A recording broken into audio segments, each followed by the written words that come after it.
আসসালামু আলাইকুম। আশা করছি আপনারা সবাই অনেক ভালো আছেন। বাংলা ব্যাকরণ সবচেয়ে সহজে শেখার একটা মিশনে নেমে পড়লাম। আজকে তার প্রথম ক্লাস। আশা করছি সবাই আপনারা আমার সাথে থাকবেন। আসলে আমার উদ্দেশ্য হচ্ছে বাংলা ব্যাকরণটা যেন আর পড়তে না হয়। সেই ছোটোবেলা থেকে পড়ে আসতেছি, এটা এখনও শেষ হচ্ছে না, এখনও পড়তে হচ্ছে। কেন এসএসসি, এইচএসসি, অ্যাডমিশন, চাকরি সবখানে কেন পড়তে হচ্ছে? একবার পড়ে লাইফটার জন্য একদম ব্যাকরণ পার্টটা জীবন থেকে শেষ করে দেই না, সেটার জন্য আমার আজকের এই সিরিজ। সো যাদের ব্যাকরণ মনে থাকে না সবাই এই সিরিজটা দেখবেন। নাহিদ 24 ইউটিউব চ্যানেল এবং নাহিদ হাসান মুন্না, এই দুইটা ইউটিউব চ্যানেলেই এই পুরা প্লেলিস্টটা আপলোড হবে। সো বাংলা ব্যাকরণ যাদের কঠিন লাগে, সহজে শিখতে চান, এমনভাবে শিখতে চান যেন আজীবন মনে থাকে, তাহলে এই কোর্সটা অবশ্যই দেখবেন পুরোটাই। হ্যাঁ, এটার জন্য কোনো ফি দিতে হবে না, এটা ফ্রি। কিন্তু এই অনেক জায়গায় টাকা দিয়েও এরকম প্রিমিয়াম ক্লাস পাবেন না, আমি আপনাকে গ্যারান্টি দিচ্ছি। সাথে থাকবেন। হ্যাঁ, আমরা প্রথম ক্লাস শুরু করছি ভাষা দিয়ে। বর্তমানে পৃথিবীতে ভাষার সংখ্যা কতটি? ৭,১৭০টি। ৭,১৭০টি। এটার আমি রেফারেন্স দিয়ে দিয়েছি এখানে, ethnologue.com, আপনারা গিয়ে দেখে আসতে পারেন। এর বাইরে যেগুলো রেফারেন্স দেবে সেগুলো ঠিক না, এটাই সঠিক। যে প্রশ্নটা নিয়ে প্রতি বছরই পরীক্ষার পরে মারামারি লেগে যায় সেটা হচ্ছে ভাষার উপাদান কোনটি, ভাষার ক্ষুদ্রতম একক কোনটি, বাক্যের উপাদান কোনটি, বাক্যের ক্ষুদ্রতম একক কোনটি বা উপকরণ কোনটি, এগুলো নিয়ে মারামারি লেগে যায়। এই তো কিছুদিন আগেই প্রাথমিক সহকারী শিক্ষক নিয়োগ পরীক্ষাতেও সেম প্রশ্নটা এসেছিল। এই উত্তর দিতে গিয়ে অনেক শিক্ষক নিয়েও দ্বন্দ্ব লেগে গিয়েছিল। সো আমি সেই দ্বন্দ্বের মধ্যে যাচ্ছি না। বাংলা ব্যাকরণ নিয়ে অনেক ব্যাকরণবিদদের মধ্যেও দ্বন্দ্ব আছে। আমি আমার জায়গা থেকে যতটুকু তথ্য কালেক্ট করে পড়াশোনা করে আমার কাছে সবচেয়ে নির্ভরযোগ্য যে তথ্য সেটা আমি আপনাকে দিচ্ছি। ভাষা যদি বলে ভাষার উপাদান কোনটি বা ক্ষুদ্রতম একক কোনটি, তাহলে সবসময় উত্তর হবে ধ্বনি। যদি বলে ভাষার উপাদান কোনটি, আর যদি বলে বাক্যের উপাদান কোনটি বা ক্ষুদ্রতম একক কোনটি, তারপরেও উত্তর হবে কি? ধ্বনি। যদি বলে শব্দের উপাদান কোনটি বা ক্ষুদ্রতম একক কোনটি, তারপরে উত্তর হবে ধ্বনি। তার মানে উপাদান বা ক্ষুদ্রতম একক বললেই আমরা উত্তরে যাব ধ্বনি। যদি উপাদান ক্ষুদ্রতম একক না বলে, যদি বলে উপকরণ বা যদি বলে বৃহত্তর একক, সেই ক্ষেত্রে আমরা উত্তরটা এক স্টেপ করে পেছাবো। অর্থাৎ ভাষার উপকরণ হচ্ছে বাক্য, বাক্যের উপকরণ শব্দ, শব্দের উপকরণ ধ্বনি। আবার যদি বলে ভাষার বৃহত্তর একক বাক্য, বাক্যের বৃহত্তর একক শব্দ, শব্দের বৃহত্তর একক ধ্বনি। ক্লিয়ার? যতটুকু শিখেছেন এতটুকুই শিখে রাখেন না, বেশি পেঁচাতে গেলে কঠিন লাগবে, দরকার নাই। যেটুকু বলেছি সেটা। যদি উপাদান বা ক্ষুদ্রতম একক বলে তাহলে সবসময় উত্তর ধ্বনি। আর যদি উপকরণ বা বৃহত্তর একক বলে তাহলে এক স্টেপ করে করে পেছাবো, বেশি কঠিন করতে চাই না। যতটুকু বলেছি ততটুকুই শেষ। আমার কথা হচ্ছে আমি যতটুকু শিখবো পরিষ্কারভাবে শিখবো, গোজামিল দিয়ে শিখবো না। এখন আমরা যেটুকু শিখলাম সেখান থেকে কিছু প্রশ্নের উত্তর দিই। ভাষার মূল বা মৌলিক উপাদান কোনটি? আমি বলছি উপাদান বা ক্ষুদ্রতম একক বললে সব সময় এই যে বলছি ভাষার ক্ষুদ্রতম উপাদান, উপাদান বা ক্ষুদ্রতম একক কোনটি, তাহলে উত্তর হচ্ছে ধ্বনি। উপাদান বা ক্ষুদ্রতম একক বললে ধ্বনি। যদি বলে ভাষার ক্ষুদ্রতম এক উপাদান কোনটি, তাহলে উত্তর ধ্বনি। একই প্রশ্ন রিপিট হয়ে গেছে। যাই হোক, আমরা বলি বাক্যের ক্ষুদ্রতম উপাদান কোনটি, অনেকে বলবে শব্দ, কিন্তু ক্ষুদ্রতম উপাদান বললে যে সবসময় ধ্বনি হয় সেটা কে বলে দিয়েছে? এই ক্লাসে একটু আগে বলে দেওয়া হয়েছে। সো বাক্যের ক্ষুদ্রতম উপাদানও হচ্ছে ধ্বনি, শব্দ না। শব্দ না, যে যা বলেছি তাই। ঠিক আছে? বাক্যের ক্ষুদ্রতম উপাদান, শব্দ না। ক্ষুদ্রতম উপাদান থাকলেই ধ্বনি। মূল উপাদান কোনটি? মূল মানে তো ক্ষুদ্র, যা তাই ওই ধ্বনি, গ্রুপের ধ্বনি। তো সব ধরনের কনফিউশন আমি আজকে দূর করে দিব। শব্দের মূল উপাদান কোনটি? ধ্বনি, কারণ মূল উপাদান বলছে। শব্দের ক্ষুদ্রতম উপাদান কোনটি? তাও ধ্বনি। বা শব্দের ক্ষুদ্রতম একক কোনটি? তাও ধ্বনি। যাই বলেন না কেন সব উত্তর কি? সব ধ্বনি, সব ধ্বনি, তাই না? ওকে। তাহলে এখন ঘটনা হচ্ছে উপরের সবগুলো প্রশ্নের উত্তর ধ্বনি, কিন্তু ধ্বনির কিন্তু কোনো অর্থ নাই। ধ্বনির অর্থ না থাকায় অনেক ব্যাকরণবিদ মনে করে থাকেন যে যেহেতু ধ্বনির অর্থ নাই তাহলে সেটা ক্ষুদ্রতম উপাদান হইতে পারে না। ক্ষুদ্রতম উপাদান না হয়ে বা উপকরণ না হয়ে ক্ষুদ্রতম একক সবসময় কি হবে? শব্দ হবে। কিছু কিছু ব্যাকরণবিদ মনে করে থাকেন। তবে আরও অন্যান্য বেশিরভাগ ব্যাকরণবিদরাই একমত হয়েছেন যে ধ্বনি হচ্ছে ক্ষুদ্রতম উপাদান বা ক্ষুদ্রতম একক। এই জন্য আমাদের অপশনে যদি দেখি ধ্বনি আছে তাহলে ধ্বনিই হবে। এর সাথে অন্য অপশনে যদি শব্দও থাকে শব্দ হবে না। যদি ধ্বনি না থাকে অপশনে তাহলে আমরা শব্দ দিতে পারি। তাহলে ধ্বনি হচ্ছে বস, উপাদান বা ক্ষুদ্রতম এককের ক্ষেত্রে। এখন যদি বলা হয় উপকরণ, ওই যে বলছি উপকরণ বললে বা একক বললে তখন কি হবে? এক স্টেপ করে করে আমরা পেছাবো। তাহলে ভাষার মূল উপকরণ বললে এক স্টেপ পিছনে কে আছে? বাক্য। বাক্যের মূল উপকরণ বললে এক স্টেপ পিছনে কে আছে? শব্দ। শব্দের মূল উপকরণ বললে কি আছে? ধ্বনি। ধ্বনি বা বর্ণ, ধ্বনি অপশন ধ্বনি বর্ণ যদি দুটাই থাকে তখন ধ্বনিই হবে। ধ্বনি না থাকলে সেক্ষেত্রে বর্ণ নিতে পারি আমরা। সো এই জিনিসটা কি ক্লিয়ার হয়ে গেছে যে উপাদান বললে বা ক্ষুদ্রতম একক বললে সবসময় ধ্বনি, আর উপকরণ বললে বা একক বললে বা বৃহত্তর একক বললে আমরা উত্তরটা নিয়ে যাব এক স্টেপ করে করে পিছনে। ক্লিয়ার হয়ে গেল? ওকে, যত ঝামেলা আছে সব শেষ হয়ে যাবে এই ক্লাসের মধ্য দিয়ে ভাষা সম্পর্কিত। অনেকেই ভাষাটাকে অনেক সহজ মনে করে, কিন্তু দিন শেষে দেখা যায় যে এই টপিক থেকে প্রশ্ন আসলে এটাই আমরা পারি না। এটাই আসলে বাস্তবতা। এখন দেখেন একটা প্রশ্ন, আমরা এই যে যা যা পড়লাম সেগুলো এখন আউলায় যাবে প্রশ্ন সলিউশন করলেই। হ্যাঁ, কারণ আমরা শিখলাম বেসিক। এখন দেখেন বাক্য গঠনের উপাদান হলো, এটা রাজশাহী বিশ্ববিদ্যালয়ের প্রশ্ন। চাকরি প্রার্থীরা আবার বলে না আমার এটা পড়তে হবে না, সবই দরকার আছে। হ্যাঁ, একটু ধৈর্য ধরেন। চাকরি হোক আর ভর্তি প্রস্তুতি হোক সবার জন্যই। এখানে এরপরে আবার চাকরি পরীক্ষার প্রশ্নতেও যাব। বাক্য গঠনের উপাদান হলো সমাস, প্রত্যয়, পদ বা ক্রিয়া। এখন দেখেন তো, আমরা জানি উপাদান বা ক্ষুদ্রতম একক হলে উত্তর হয় ধ্বনি। অপশনে কোথাও ধ্বনি আছে? নাই।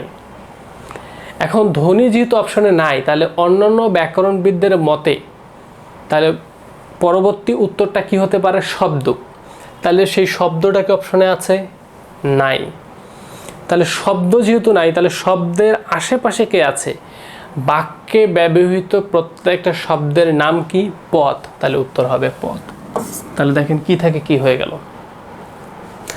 এখন দেখেন বাক্যের ক্ষুদ্রতম একক কোনটি? বাক্যের ক্ষুদ্রতম একক আমরা সবাই জানি ধ্বনি। কিন্তু এই যে প্রাথমিক সহকারী শিক্ষক নিয়োগ পরীক্ষা 2025 এটা হওয়ার পরে অনেক শিক্ষকরা মারামারি শুরু করে দিয়েছে। কেউ কেউ বলে শব্দ, কেউ কেউ বলে ধ্বনি। ওই যে ব্যাখ্যাটা আমি একটু আগে দিয়েছি, কিছু কিছু ব্যাকরণবিদ মনে করেন যে ধ্বনির তো কোনো অর্থ নাই, তো সেই ক্ষেত্রে শব্দটা আমরা উত্তর নিতে পারি। কিন্তু ধ্বনি এবং শব্দ দুইটাই যদি অপশনে থাকে আমরা শব্দকে নিব না, আমরা ধ্বনি উত্তর নিব। আচ্ছা, আবার একটু পরে আবার এমন একটা প্রশ্ন আসবে যেখানে ধ্বনির অর্থ দেখানো হবে, পরে একটু পরে দেখছি। এখন কোথায় কোথায় বাংলা ভাষায় কথা বলা হয়? ভারতের পশ্চিমবঙ্গে প্রায় 10 কোটি মানুষ বাংলা ভাষায় কথা বলে। আসাম, ত্রিপুরা, বিহার, ঝাড়খণ্ড, ওড়িশা সহ ভারতের নানা প্রদেশে প্রায় 3 কোটি মানুষ এবং পৃথিবীর বিভিন্ন দেশে প্রায় আরও 1 কোটি মানুষ বাংলা ভাষায় কথা বলে। তো এইগুলো একটু গুরুত্বপূর্ণ তথ্য ছিল। আমরা পরবর্তী পেজে যাই। ভাষাভাষী জনসংখ্যার দিক দিয়ে কোন ভাষা কততম, অর্থাৎ কোন ভাষায় কত জনসংখ্যা মানুষ কথা বলে, এটার দিক থেকে একটা র্যাঙ্কিং আছে। এই র্যাঙ্কিংটা মাঝে মাঝে চেঞ্জ হয়, তবে এখন পর্যন্ত আমার সংগ্রহ করা এটা হচ্ছে আপডেট র্যাঙ্কিং। বর্তমানে ইংরেজিতে সবচেয়ে বেশি মানুষ কথা বলে, এরপরে আছে চাইনিজ, মান্দারিন চাইনিজ, তারপরে হিন্দি, তারপরে স্প্যানিশ, তারপরে আরবিক, এরপরে বেঙ্গলি। এই পর্যন্তই দরকার হয়, বিশেষ করে বেঙ্গলিটা, বাংলাটা খুব দরকার হয়। বাংলাদেশের অবস্থান 6ষ্ঠ, বিভিন্ন জায়গায় 7ম লেখা আছে। কোনো কোনো প্রশ্নেও লেখা আছে। এটার কারণ হচ্ছে হতে পারে ওই পরীক্ষার সময় এই যে ষষ্ঠ তো 268 আর এই যে 267, হ্যাঁ এই যে 1 মিলিয়নের তফাৎ, তো ওই দেখা হতে পারে ওই সময় পরীক্ষার সময় একটু আপ ডাউন করছিল, যার কারণে উত্তরটা চেঞ্জ হয়েছিল। এই জন্য কোথাও কোথাও ষষ্ঠ সপ্তম থাকে, বর্তমানে ষষ্ঠ, বাংলাদেশের অবস্থান ষষ্ঠ। তো গুরুত্বপূর্ণ হচ্ছে ইংরেজি প্রথম আর ষষ্ঠ বাংলা, এইটা আসলে খুব গুরুত্বপূর্ণ। আমি এখানে রেফারেন্স দিয়ে দিয়েছি, এই রেফারেন্সে গেলে এরকম স্ক্রিনশট দিয়ে দিয়েছি, এইভাবেই তথ্যটা দেখাবে। আমার সংগ্রহ করা এটি হচ্ছে সবচেয়ে আপডেট ইনফরমেশন। ওকে, প্রত্যেক ভাষারই 4টা মৌলিক অংশ থাকে। কি কি? ধ্বনি, শব্দ, বাক্য, অর্থ। ধ্বনি, শব্দ, বাক্য, অর্থ। একটু ধৈর্য সহকারে ক্লাস করবেন কিন্তু। আমরা এই সেম টপিকটা যদি অফলাইনে কোথাও পড়তে চাই প্রায় 2 ঘন্টা লেগে যাবে, সেখানে আমরা অনলাইনে এসে 30 মিনিট সময় দিতে পারি না। আমরা চাই 10 মিনিটে ক্লাসটা শেষ হয়ে যাক। এত তাড়াহুড়া করলে সারা জীবনের জন্য ব্যাকরণ শেষ করতে পারবেন না।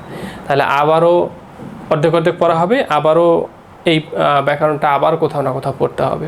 আমরা চাই আর ব্যাকরণ যেন আর জীবনে পড়তে না হয়। প্রত্যেক ভাষারই 4টা মৌলিক অংশ থাকে, ধ্বনি, শব্দ, বাক্য, অর্থ। ঠিক সেরকম বাংলা ভাষারও মৌলিক অংশ 4টা। কি কি? এই ধ্বনি, শব্দ, বাক্য, অর্থ। ভাষার মৌলিক রূপ কয়টা? মৌলিক রূপ, তাহলে মৌলিক অংশ 4টা কিন্তু মৌলিক রূপ 2টা। একটা হচ্ছে লৈখিক রূপ আর একটা হচ্ছে মৌখিক রূপ। লৈখিক আর একটা হচ্ছে মৌখিক। এই যে লৈখিক আর মৌখিক বললাম, লৈখিক রূপ আবার 2 প্রকার, একটা সাধুচলিত আর মৌখিক রূপ আবার 2 ধরনের, একটা আঞ্চলিক আর একটা হচ্ছে প্রমিত। আঞ্চলিক ভাষাকে উপভাষাও বলা হয়। তাহলে বুঝতে পারছেন কনফিউশনগুলো কোথায় লেগে যায়? কখনো প্রশ্ন আসে ভাষার মৌলিক অংশ কয়টা? 4টা। আর ভাষার মৌলিক রূপ কয়টা? 2টা। আবার লৈখিক রূপ 2 প্রকার, মৌখিক রূপ 2 প্রকার। কনফিউশন একদম শেষ। তাহলে পৃথিবীতে কোন ভাষায় সবচেয়ে বেশি মানুষ কথা বলে? ইংরেজি। আমরা তো একটু আগেই দেখলাম। তাহলে এখানে আর কনফিউশন থাকা যাবে না। বাংলা ভাষায় কথা বলে কতজন? পৃথিবীতে বাংলা ভাষায় কথা বলে প্রায় 30 কোটি মানুষ। আমরাও এটা একটু আগে দেখলাম। মাতৃভাষী মোট জনসংখ্যার ভিত্তিতে বাংলা ভাষার অবস্থান ষষ্ঠ। ওকে, এখন আমরা কিছু তথ্য দেখব। এখন আমরা বাংলা ভাষার উৎপত্তি দেখব, যে বাংলা ভাষা আসলো কোথা থেকে। এখান থেকে প্রশ্ন আসে চাকরি পরীক্ষায়, ভর্তি পরীক্ষায়, তো সবাই গুরুত্ব সহকারে একটু দেখবেন। আমি কঠিন কঠিন লাইন ইউজ করতে পারি, যারা নতুন শিখতে আসছে, নতুন ব্যাকরণ, তো তাদের জন্য কঠিন হতে পারে। এই জন্য আমি লাইন টু লাইন ধরে ধরেও পড়াতে পারি, তাতে কোনো বিরক্তবোধ হবে না। কারণ আমি চাইলে স্পিডে পড়ালেই আসলে লাভ হয় না, আমি আপনার ভেতরে পড়াটা ঢোকাতে চাই, এমনভাবে পড়াটা আপনার মনে থাকবে যেন আর কখনো পড়তে না হয়, এইভাবে পড়তে হবে। হ্যাঁ, শুধু স্পিডে ধুমধাম করে বলে আমি পারলেই হইল না, আপনাকে পারতে হবে। আমার কথা হচ্ছে আপনাকে পারাইতে হবে, শুধু আমি ধুমধাম করে পড়ে গেলাম এটা আমার উদ্দেশ্য না। দেখেন, পৃথিবীতে প্রচলিত প্রায় 4000 ভাষা। এই ভাষাগুলোকে তাদের উৎপত্তিগত মিল এবং তুলনামূলক ভাষাতত্ত্বের ভিত্তিতে কয়েকটি ভাষা বংশে ভাগ করা হয়েছে। মানে ভাষাগুলো কোন বংশ থেকে আসছে, এত বংশ আমাদের জানতে হবে না। আমাদের শুধু যেটা জানতে হবে সেটা হচ্ছে ইন্দো ইউরোপীয়, এই বংশটা জানতে হবে। এসব ভাষা বংশের মধ্যে ইন্দো ইউরোপীয় বা আর্য ভাষা বংশ সবচেয়ে গুরুত্বপূর্ণ। কেন গুরুত্বপূর্ণ? কারণ ওই ভাষা বংশ থেকেই তো ধীরে ধীরে ক্রমান্বয়ে বাংলা ভাষাটা আসছে, এই জন্য আমরা শুধু ওইটা জানবো। ঠিক আছে, ইন্দো ইউরোপীয় ভাষা হলো এমন একটা ভাষা গোষ্ঠী যেখান থেকে অনেক উপমহাদেশীয় ও ইউরোপীয় ভাষা এসেছে। যেমন কি কি এসেছে? বাংলা, হিন্দি, ইংরেজি, ফরাসি, জার্মান। তাহলে এই ভাষাগুলো কোথা থেকে এসেছে? ইন্দো ইউরোপীয় ভাষা থেকে এসেছে। এখন ইন্দো ইউরোপীয় ভাষাগুলিকে প্রধানত 2টা শাখায় ভাগ করা যায়। একটা হচ্ছে কেন্তম শাখা আর একটা হচ্ছে শতম শাখা। তাহলে ইন্দো ইউরোপীয় ভাষাগুলোকে কয়টা শাখায় ভাগ করা যায়? 2টা শাখায়। একটা হচ্ছে কেন্তম শাখা আর একটা হচ্ছে শতম শাখা। খুব কঠিন লাগছে? আমার মনে হয় লাগছে না। আমরা পরবর্তী তথ্যগুলোতে যাই। তাহলে বাংলা ভাষা এসেছে কোথা থেকে? ইন্দো ইউরোপীয় ভাষা থেকে বহু বিবর্তনের মাধ্যমে। হ্যাঁ, কীভাবে আসছে আমরা আরও একটু পরে দেখতেছি। বাংলা ভাষার বিবর্তন হচ্ছে এরকম, ইন্দো ইউরোপীয় থেকে প্রথমে ইন্দো ইরানীয়, তারপরে ভারতীয় আর্য, তারপরে প্রাকৃত, তারপরে আসছে বাংলা ভাষা, তারপরে সবার শেষে কী আসছে? বাংলা ভাষা। তাহলে এই বিবর্তনটা আমাদেরকে জানতে হবে। সবগুলো সাজিয়ে গুছিয়ে আমার লেখা বাংলা ম্যাজিক বই থেকে মূলত এই ক্লাসটা নিচ্ছি। সো ইন্দো ইউরোপীয় ভাষার একটা মূল কেন্দ্র ছিল, সেগুলো কোথায় কোথায় ছিল? দুইটা প্রাচীন অঞ্চলকে কেন্দ্র হিসেবে ধরা হয়। ইন্দো ইউরোপীয় ভাষা দুইটা প্রাচীন অঞ্চলকে, একটা হচ্ছে হিব্রিক সিরিয়া, একটা তুরফানীয় চীন, উত্তর পশ্চিম চীনের একটা অঞ্চল। এই দুইটা ছিল ইন্দো ইউরোপীয় ভাষার মূল কেন্দ্র। সেখান থেকে এখন এই ভাষার বিস্তার কোন দিক থেকে হয়েছিল? কেন্দ্রবিন্দু না হয় ওখানে ছিল, কিন্তু বিস্তার হলো কোন দিক থেকে? দুইটা প্রধান শাখায় ছড়ায়। হ্যাঁ, একটা হচ্ছে ভারতীয় আর্য ভাষা আর একটা হচ্ছে বাংলার আদি ভাষা। এই ভারতীয় আর্য ভাষাটাই হচ্ছে আমাদের বাংলা ভাষার মূল উৎস। ওকে, আমরা এখন ইন্দো ইউরোপীয় ভাষা থেকে যেটুকু আমরা তথ্য জানলাম সেটুকু একটু শর্টকাটে দেখি। তাহলে আমরা কি কি পড়লাম? ইন্দো ইউরোপীয় ভাষা দুইটা শাখা, একটা কেন্তম শাখা, একটা শতম শাখা। এরপরে দেখলাম ইন্দো ইউরোপীয় ভাষার মূল কেন্দ্রবিন্দু ছিল হিব্রিক সিরিয়া, তুরফানীয় চীন। আর এইদিকে আমরা দেখলাম ইন্দো ইউরোপীয় ভাষাটা ছড়ায় মূলত দুইটা শাখায়, একটা হচ্ছে ভারতীয় আর্য ভাষা, একটা বাংলা আদি ভাষা। এই ভারতীয় আর্য ভাষা থেকে আমরা ধীরে ধীরে কি পেলাম? বাংলা ভাষা পেলাম। এখন এই যে ভারতীয় আর্য ভাষা, এই ভারতীয় আর্য ভাষা তিনটা পর্যায়ে বিভক্ত ছিল। একটা প্রাচীন ভারতীয় আর্য ভাষা, একটা মধ্য ভারতীয় আর্য ভাষা, একটা নব্য ভারতীয় আর্য ভাষা। মধ্য ভারতীয় আর্য ভাষা যেখান থেকে আমাদের সৃষ্টি হয়েছে এই যে পালি, প্রাকৃত, অপ্রভ্রংশ। আর নব্য ভারতীয় আর্য ভাষা যেখান থেকে আমাদের সৃষ্টি হচ্ছে বাংলা, অসমীয়া। তাহলে বাংলা ভাষার উৎপত্তি হলো কোথা থেকে? নব্য ভারতীয় আর্য ভাষা থেকে। নব্য ভারতীয় আর্য ভাষা থেকে। ওকে, তাহলে আর একটু শর্টকাট করি যে ইন্দো ইউরোপীয় ভাষা ভারতীয় উপমহাদেশে আসে, এসে কি হয়? এর থেকে গড়ে ওঠে ভারতীয় আর্য ভাষা, যেখান থেকে নব্য ভারতীয় আর্য ভাষা তিন পর্যায়ে বিভক্তি ছিল, যেখান থেকে নব্য ভারতীয় আর্য ভাষা থেকে আমাদের গঠিত হয় বাংলা, হিন্দি, অসমীয়া ইত্যাদি ভাষার উৎপত্তি। তাহলে বাংলা ভাষার উৎপত্তি হইল কোথা থেকে? নব্য ভারতীয় আর্য ভাষা থেকে। খুব কঠিন লাগছে? বাংলা ভাষার উৎপত্তি খুব একটা কঠিন না। এতটুকু তথ্য যদি না পড়তে পারেন তাহলে অন্য যেখানেই যান না কেন বাংলা ভাষার উৎপত্তি আরও কঠিন লাগবে, আরও গোজামিল লাগবে। এখন আমরা যে পড়লাম যে বাংলা ভাষা এসেছে নব্য ভারতীয় আর্য ভাষা থেকে। এখন নব্য ভারতীয় আর্য ভাষা থেকে কি ধুম করে একদম বাংলা ভাষা চলে আসছে? না, কিছু স্টেপ ফলো করে করে আসছে, সেগুলোকে আমরা একটু জানবো। হ্যাঁ, একটু সাথে থাকবেন। তো বাংলা ভাষার উৎপত্তি ভারতীয় আর্য ভাষা থেকে আসছে, কিন্তু কতগুলো ধাপ অনুসরণ করে আসছে। যেমন প্রথম ধাপে প্রাকৃত ভাষা, দ্বিতীয় ধাপে অপ্রভ্রংশ, এরপরে বঙ্গ কামরূপী বা লোক ভাষা, এরপরে নব্য ভারতীয় আর্য ভাষা। এখান থেকে তারপরে আমরা কি পেলাম? বাংলা ভাষা পেলাম। তাহলে প্রথম স্টেপে ছিল আমাদের প্রাকৃত ভাষা, এটি সংস্কৃত ভাষার সহজতর রূপ। সাধারণ মানুষ এই ভাষাতেই কথা বলতে অভ্যস্ত ছিল। এরপরে আসলো অপ্রভ্রংশ, প্রাকৃত ভাষা থেকে ধীরে ধীরে গড়ে উঠলো অপ্রভ্রংশ ভাষা। এরপরে আসলো বঙ্গ কামরূপী ভাষা, অপ্রভ্রংশ থেকেই তৈরি হলো মূলত আঞ্চলিক লোকভাষা, যার মধ্যে বঙ্গীয় রূপ থেকেই মূলত বাংলা ভাষার গড়ে ওঠে। এরপরে নব্য ভারতীয় আর্য ভাষা, এই ভাষা থেকেই মূলত এখান থেকেই মূলত আমরা পেয়েছি বাংলা, অসমীয়া ইত্যাদি আধুনিক ভাষাগুলো। তাহলে আমরা যে দেখলাম ভারতীয় আর্য ভাষা থেকে বাংলা ভাষা এসেছে, এটা একদম একবারই আসে নাই, স্টেপ ফলো করে করে আসছে। সেটা হচ্ছে প্রাকৃত ভাষা, অপ্রভ্রংশ, বঙ্গ কামরূপী, এরপরে নব্য ভারতীয় আর্য ভাষা, সেখান থেকে আমরা বাংলা ভাষা পেয়েছি। এখন দুইজন ব্যাকরণবিদ বা গবেষক, ওনাদের মতামত কি আমরা একটু দেখি।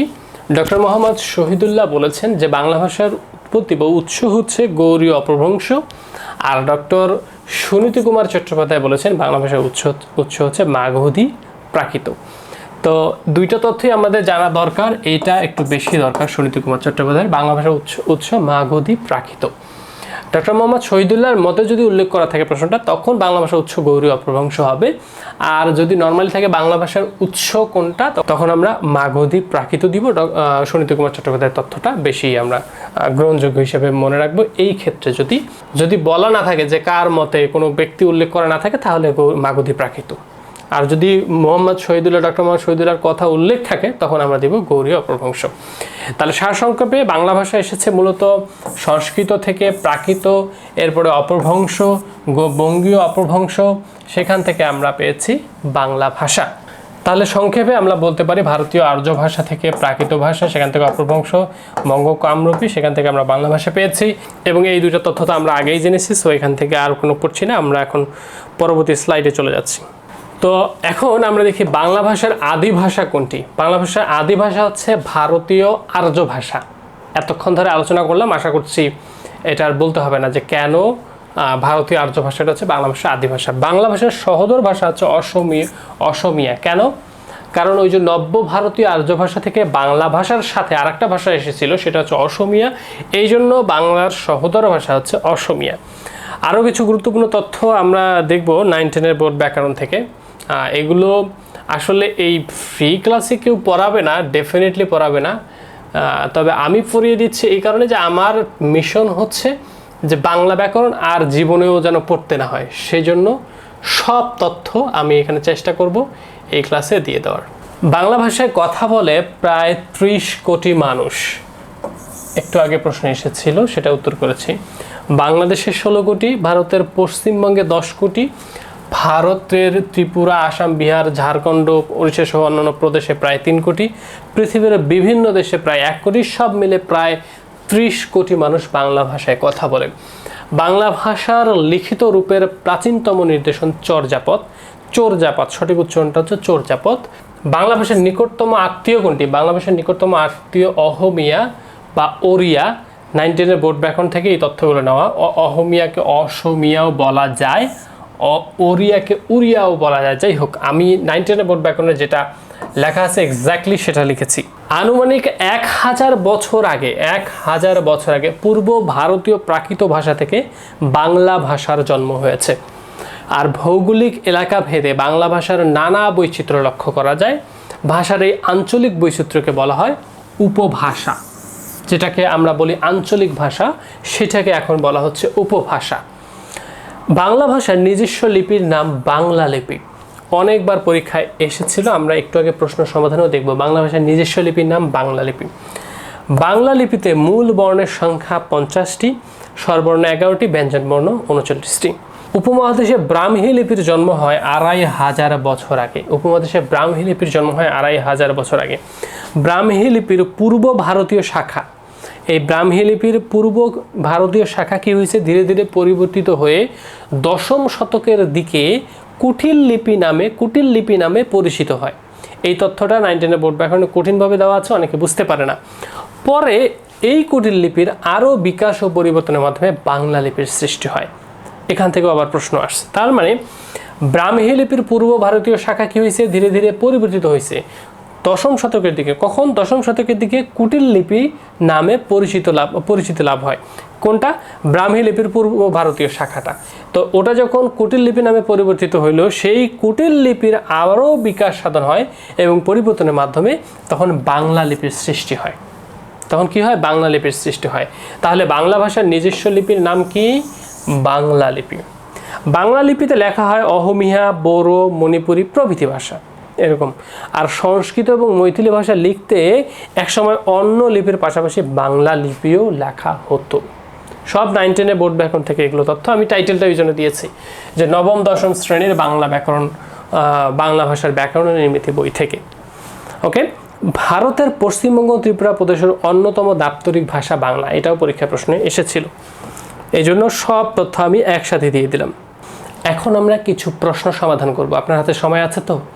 আমি জানি আপনার একটু তাড়াহুড়োর মধ্যে আছেন, যে আপনার সময় নাই, কিন্তু বাংলা ব্যাকরণ শিখতে গেলে এরকম করা যাবে না। হ্যাঁ, আপনি যদি মুখস্থ পারদর্শী হয়ে থাকেন সেটা হচ্ছে ভিন্ন কথা, কিন্তু আমি চাই আপনি বাংলা ব্যাকরণটা ভালোভাবে সহজে মনে রাখেন, আজীবন যেন এই সাবজেক্টটা আর আপনাকে প্যারা না দেয়। এই জন্য একটু সময় দেন, বেসিক আলোচনা করলাম, একটু প্রশ্ন সমাধান করার জন্য আমাকে একটু সময় দেন, ঠিক আছে? বর্ণের সঙ্গে কোন ইন্দ্রিয়ের সরাসরি সম্পর্ক আছে? চোখ। কেন? কারণ বর্ণ চোখ দিয়ে দেখা যায়। কান দিয়ে বর্ণের কি কানের সাথে ধ্বনির সম্পর্ক আছে। নাক দিয়ে কি করবে? জিভ দিয়ে কি করবে? তো বর্ণের সঙ্গে সম্পর্ক হচ্ছে চোখের। হ্যাঁ, বর্ণ চোখ দিয়ে দেখা যায় আর ধ্বনি কানে শোনা যায়। যদি বলতো কানের সঙ্গে কোন ইন্দ্রিয়ের সম্পর্ক রয়েছে, উত্তরে যদি অপশনে যদি ধ্বনি থাকতো তখন সেটা উত্তর হইতো। ব্রেইল ভাষা ব্যবহার করে, এটা হচ্ছে দৃষ্টি প্রতিবন্ধীরা, হ্যাঁ, যারা হচ্ছে চোখে ঠিকমতো দেখে না তাদের জন্য ব্রেইল ভাষা। ওটা হচ্ছে এইরকম হাত দিয়ে স্পর্শ করে উঁচু নিচুর উপর ডিপেন্ড করে তারা একটা ভাষা বুঝতে পারে। যাই হোক, এখানে দেখেন বাংলা ভাষায় কথা বলে প্রায় 30 কোটি লোক। মাতৃভাষী জনসংখ্যার দিক দিয়ে বাংলা ভাষা কততম ভাষা? 6ষ্ঠ। ধ্রুপদী ভাষা হিসেবে স্বীকৃত কোনটি? এখানে সংস্কৃত আছে, আবার পালি আছে, ক ও গ উভয়ই। নিচের কোনটি থেকে বাংলা ভাষার জন্ম? আচ্ছা, বাংলা ভাষার জন্ম তো হচ্ছে ভারতীয় প্রাকৃত। এগুলো হচ্ছে 9-10 বোর্ড ব্যাকরণের এমসিকিউ। এখান থেকে আবার আমরা সামনে আরও এমসিকিউ সলভ করব, একটু সাথে থাকবেন। আমি বলছি তো, আপনি যদি সাথে থাকেন, আপনার যে কোনো লেভেলে শিক্ষার্থী হন না কেন, বাংলা ব্যাকরণ নিয়ে আর কোথাও যেতে হবে না। ইউটিউবে এই যে ফ্রি ক্লাসে যা শিখবেন সেটা প্রিমিয়াম ক্লাসেও কোথাও টাকা দিয়েও সেখানে শিখবেন না। বাংলা ভাষার প্রাচীন নমুনা পাওয়া যায় কোথায়? চৌর্যাপতে। বাংলা ভাষার নিজস্ব লিপির নাম বাংলা লিপি, আমরা একটু আগেই সেগুলো পড়লাম। ভারতের কোন প্রদেশের অন্যতম দাপ্তরিক ভাষা বাংলা? আমরা ত্রিপুরা একটু আগেই এগুলো পড়লাম। এখন দেখেন কিছু ভর্তি পরীক্ষার প্রশ্ন সমাধান করি। বিবর্তনের মাধ্যমে বাংলা লিপি উদ্ভব হয়েছে ব্রাহ্মী লিপি থেকে। আমরা একটু আগে এটা আলোচনা করলাম। ব্রাহ্মী লিপি থেকে, কুটিল লিপি থেকে বাংলা লিপির উদ্ভব হয়েছে। তো এটা নতুন করে কিছু না বলে, যেমন এখানে নিচে কিছু ব্যাখ্যাই দেওয়া আছে। বাংলা ভাষার উৎপত্তি হয়েছে মাগধী প্রাকৃত থেকে, ডক্টর সুনীতি কুমার চট্টোপাধ্যায়ের মতে। আমি বলেছিলাম যে যদি কোনো ব্যক্তির কথা উল্লেখ না থাকে তখন মাগধী প্রাকৃত, আর যদি শহীদুল্লাহর কথা উল্লেখ করাই থাকে তখন গৌড়ীয় প্রবংশ। এখন দেখেন চাকরি পরীক্ষার কিছু প্রশ্ন সমাধান করি। ভাষার অর্থযুক্ত ক্ষুদ্রতম একক কোনটি? 49তম বিসিএসের প্রশ্ন। এইটা আবার একটু জটিল প্রশ্ন হয়ে গেল, কারণ এইখানে যে অপশনগুলো, অক্ষর আছে, শব্দ আছে, বর্গ আছে, রূপমূল আছে। ক্ষুদ্রতম একক বলতে আমরা যেটাকে জানি ধ্বনি, সেই ধ্বনিটা অপশনে নাই। তাহলে দেখেন যা কিছু লেখাপড়া করে আসলাম সব লেখাপড়া এখানে এসে বৃথা হয়ে গেল যদি আমি এই প্রশ্ন সমাধান না করি। বেসিক আলোচনা জানলাম, কিন্তু বিসিএসে এসে সব খেলা খেলে দিল। শেষে অপশনে ধ্বনি রাখলো না। এখন ধ্বনি নাই বলে কি শব্দ উত্তর হবে? শব্দ উত্তর হইতো যদি এই জায়গায় রূপমূল না থাকতো। হ্যাঁ, এইটা একটা নতুন একটা বিষয় ঢুকাই দিছে। তো শব্দকে আরও ক্ষুদ্র অংশে বিভক্ত করলে এমন একটা উপাদান পাওয়া যায় যা অর্থ প্রকাশ্যে অংশগ্রহণ করে, আর এই ক্ষুদ্রতম অর্থযুক্ত একককে বলা হয় রূপমূল। অর্থাৎ রূপমূল হলো ভাষার ক্ষুদ্রতম উপাদান, যেটার সুস্পষ্ট একটা অর্থ থাকবে। যেমন একটা শব্দ দেখেন অবোধ, বিশ্লেষণ করলে পাই অ যোগ বোধ। এই অ হচ্ছে একটা উপসর্গ। আমরা জানি না উপসর্গগুলো কি হয়, শুরুতে বসে, এরপরে অর্থের পরিবর্তন ঘটায়। তো উপসর্গগুলো থাকার ফলে কি হয়, শব্দটার অর্থ বিকশিত হয় বা পরিবর্তন হয়। যেমন এই অবোধ, অ শব্দটা এখানে অভাব অর্থে ব্যবহৃত হয়েছে। হ্যাঁ, উপসর্গগুলো সেরকম যে অর্থ যে বোঝায়, ঠিক সেইভাবে, ঠিক এই কারণেই এই এটাকে বলা হচ্ছে রূপমূল। কারণ এটা স্বাধীনভাবে, যদি আমি নর্মালি এখানে একটা লিখি তখন সেটা স্বাধীনভাবে অর্থ প্রকাশ করতে না পারলেও এই বোধের সঙ্গে বসে সেখানে অভাব নামক একটা অর্থ বোঝাচ্ছে।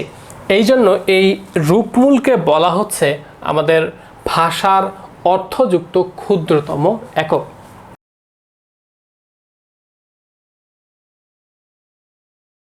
আশা করছি বুঝতে পেরেছেন। শুধু এতটুকু মাথায় রাখেন যে ভাষার ক্ষুদ্রতম একক ধ্বনি, ধ্বনি অপশনে না থাকলে আবার দেখব রূপমূল আছে নাকি। ঠিক আছে, রূপমূল থাকলে রূপমূল সঠিক উত্তর হবে। এরপরে দেখেন ভাষার ক্ষুদ্রতম একক কোনটি? আশা করছি আর বলতে হবে না, ধ্বনি। বাক্যের ক্ষুদ্রতম একক কোনটি? ধ্বনি হবে, এটাও আর বলতে হবে না, এগুলো দেখেন পরীক্ষায় আসছিল। এখন বলছে বাক্যের একক কোনটি? এখন বলে নাই ক্ষুদ্রতম একক। বাক্যের একক বা উপকরণ যেটাই বলি না কেন, আমাদের অপশন হিসেবে যদি শব্দ থাকতো শব্দটা দিতে পারতাম, কিন্তু শব্দ না থাকলে যে পদ হয় সেটাও আবার আমি একটা ক্লাসে বলেছিলাম, কারণ বাক্যে ব্যবহৃত প্রত্যেকটা শব্দ হচ্ছে পদ। সো বাক্যের একক হচ্ছে পদ। তো এখানে কোনোটাই আসলে নয়, এই জন্য এইটা হচ্ছে অপশন সঠিক উত্তর। বাক্যের একক হচ্ছে কোনোটাই নয়। বাক্যের একক কোনটি? আমরা দেখতে পাচ্ছি এখানে পদ আছে, সো দিয়ে দিলাম। এরপর দেখেন মানুষের মনোভাব প্রকাশক কণ্ঠ নিঃসৃত অর্থবহ ধ্বনি সমষ্টিকে কি বলে? ভাষা বলে। ভাষার মূল কাজ কি? যোগাযোগ স্থাপন করা। প্রত্যেক ভাষারই কয়টি মৌলিক অংশ থাকে? 4টি। প্রত্যেক ভাষার কয়টা মৌলিক অংশ থাকে? 4টি। প্রত্যেক ভাষার 3টা মৌলিক অংশ হলো, এখন দেখেন আমরা একটু আগে দেখলাম প্রত্যেক ভাষার মৌলিক অংশ কয়টা থাকে? 4টা। এখন এসে বলতেছে প্রত্যেক ভাষার 3টে মৌলিক অংশ হলো। এর মানে কি এমন যে ভাষার মৌলিক অংশ 3টা? না, ভাষার মৌলিক অংশ 4টাই, কিন্তু 4টার মধ্যে থেকে আপনাকে বলতেছে যে 3টা কোনটা। 4টার মধ্যে থেকে 3টা কোনটা? এই 4টার মধ্যে থেকে বর্ণ সমাস এরা কি ভাষার মৌলিক অংশ? সমাসকারক ধ্বনি এরা কি মৌলিক অংশ? নাকি পদ বর্ণ ধ্বনি এরা কি মৌলিক অংশ? না, কিন্তু মৌলিক অংশ হচ্ছে ধ্বনি, শব্দ, বাক্য। অর্থটা না হয় নাই দিল, কিন্তু এর মানে এটা না যে ভাষার মৌলিক অংশ 3টা। ভাষার মৌলিক অংশ 4টাই, কিন্তু ওর মধ্যে থেকে 3টা কোনটা সেটা আমাদেরকে জিজ্ঞেস করছে। তারপরে দেখেন দশম শতকের কোন লিপি থেকে বাংলা লিপি এসেছে? দশম শতকের কুটিল লিপি থেকে বাংলা লিপি এসেছে, সেটা তথ্য আমরা পেয়েছি। ভাষাকে কিসের বাহন বলা যায়? ভাবের বাহন বলা যায়। ব্যবহারকারীর দিক থেকে বাংলা ভাষার অবস্থান কততম? ষষ্ঠ। এগুলো আর বলতে হয় না, এগুলো এসেছিল কিছুদিন আগে পরীক্ষায়, এই জন্য আমি আপনাকে দিলাম। হয়তোবা আপনার এগুলো প্রশ্ন বারবার পেয়ে আপনি বিরক্ত হয়ে যাচ্ছেন, কিন্তু আপনার বোঝা উচিত যে আমাদের যে ক্লাসটুকু করানো হলো এর মধ্যে থেকে সব কিছু যে আছে এটা বোঝানোর জন্য প্রশ্নগুলো সমাধান করলাম। যে আমরা এই ক্লাসটা করলে যে সব ধরনের প্রশ্ন কমন পাবো সেটার গ্যারান্টি হিসেবে আমরা একটু যাচাই করলাম। এই পুরো ক্লাসের স্লাইডগুলো নিয়েছি বাংলা ম্যাজিক বই থেকে, আমার নিজের লেখা বই। বাংলা ম্যাজিক বইটা পাবেন nahid24.com থেকে, অথবা স্ক্রিনে দেখানো হোয়াটসঅ্যাপ নাম্বারে নাম, ঠিকানা, ফোন নাম্বার SMS করলেই আমরা বইটা পাঠিয়ে দিতে পারবো। বাংলা ব্যাকরণ শেখার জন্য অযথা টাকা খরচ করে কোনো পেইড কোর্স কিনতে হবে না। আপনার তো একটা কোর্স লাগবে, তাই তো, যেটা সহজে বুঝতে পারেন। আমার ক্লাসটা করে তো আশা করছি মনে হয়েছে যে আসলে এইভাবে শিখলে বাংলা ব্যাকরণ আর কোথাও পড়তে হবে না। এই প্লেলিস্টে যে ক্লাসগুলো আসবে সেগুলো যদি দেখতে পারেন তাহলে আর আলাদা করে কোনো ক্লাস করতে হবে না। আর এই ক্লাসের তথ্যগুলো নোট করতে তো অনেক সময় লাগবে, সেই ক্ষেত্রে বাংলা ম্যাজিক বইটা কিনে ফেলতে পারেন। বইও থাকলো, বইয়ের লেখকও আপনাকে পড়াই দিল, বাংলা ব্যাকরণ একদম শেষ। আপনি যে কোনো লেভেলে শিক্ষার্থী হন না কেন, বাংলা ব্যাকরণ আজীবন আর পড়তে হবে না। দেখা হচ্ছে পরবর্তী ক্লাসে। ততক্ষণ সবাই ভালো থাকুন, সুস্থ থাকুন। আল্লাহ হাফেজ।